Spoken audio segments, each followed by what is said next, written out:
जैसा हमने part one में देखा था, कैसे लोगों का गुस्सा फूटा,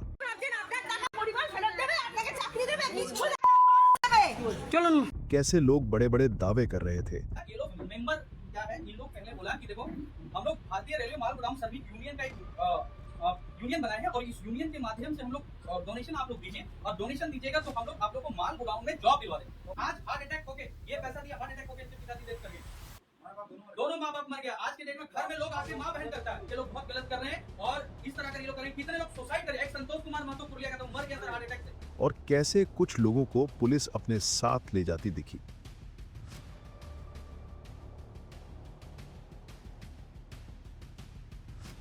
ये सब जुड़ा था एक ही स्कैम से, the Indian railway goods shed job scam. लेकिन पार्ट वन में जो हमने नहीं देखा था, वो था कि लोगों से पैसे कैसे लिए गए और किन बहानों से, और इतने सारे मिनिस्टर्स और ऑफिसर्स के नाम इसमें कैसे जुड़े। आज हम जानेंगे कि ये स्कैम इतना बड़ा कैसे बना कि अब लोगों की जान बर्बाद आ चुकी है। तू यूनियन के बारे में उल्टा सीधा बोल रहा है, मुझे उससे भी फर्क है। एक बात ध्यान में रखना, डॉक्टर परिमल कांति मंडल जो है ना, वो मेरा बड़ा भाई है। उसके बारे में अगर गलत बोला तो मैं तेरे को छोड़ूंगा नहीं। लोगों में डर है कि कहीं कोई उन्हें खामोश न कर दे। परिमंडल ने किसी मर्डरर को पैसा देके बोले हैं कि ये दोनों को पहले धमकी दो, बाद में अगर ना माने तो मर्डर कर दो। वीडियो शुरू करने से पहले एक बात याद रखिए, एडमंड बर्क ने कहा था कि बुराई की जीत के लिए इतना ही काफी है कि अच्छे लोग कुछ ना करें। पार्ट वन में हमने देखा था कि कैसे एक संगठन बनाया गया ताकि रेलवे में नौकरी के नाम पर लोगों से पैसे लिए जा सके। कैसे कुछ काल्पनिक नौकरियां निकाली गईं और पूरा खेल ऐसे रचा गया कि लोगों को शक तक ना हो, और ये प्लान काम भी कर गया। इस स्कैम के शिकार लोगों ने बताया कि जब वे इस यूनियन में जुड़े तो उनसे कहा गया बहुत जल्द रेलवे मिनिस्ट्री और लेबर मिनिस्ट्री इस यूनियन यानी BRMGSU को ये अधिकार देंगे कि वो पूरे देश के माल गोदाम मजदूरों का डेटा सरकार को सौंपे। और ये बात सच भी थी, क्योंकि अब तक ये मजदूर रेलवे के नहीं बल्कि ठेकेदारों के अधीन काम करते थे। रेलवे का उनसे कोई सीधा संबंध नहीं था। तो लोगों से कहा गया कि जब ये डेटा इकट्ठा होगा तब उन सभी के नाम भी उसी लिस्ट में शामिल किए जाएंगे जो यूनियन से जुड़े हैं।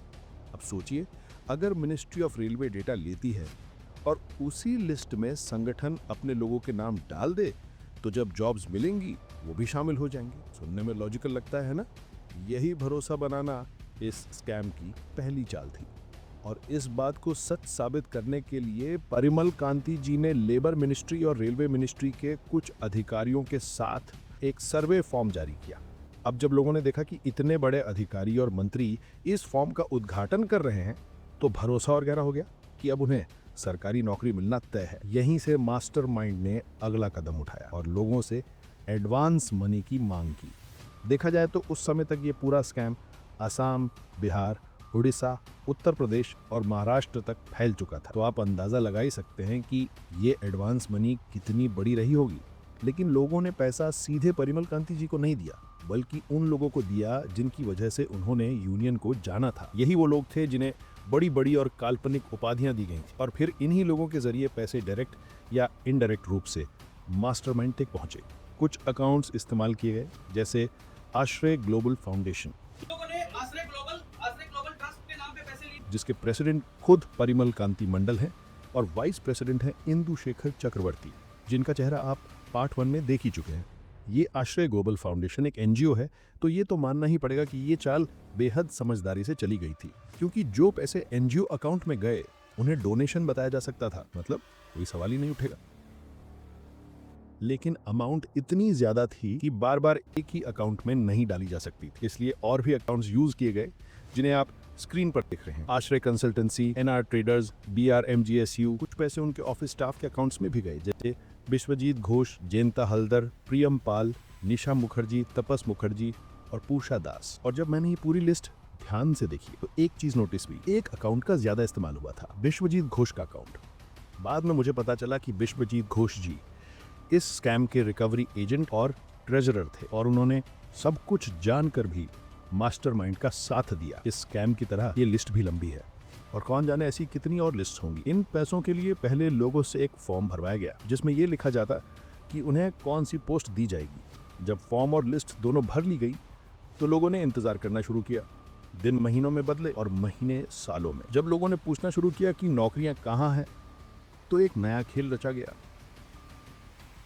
ट्रिन नंबर स्कैम। अब ये ट्रिन क्या है, यही सवाल आपके मन में भी आ रहा होगा। तो बता दूं, ट्रिन मास्टरमाइंड की तिजोरी भरने का अगला हथियार था।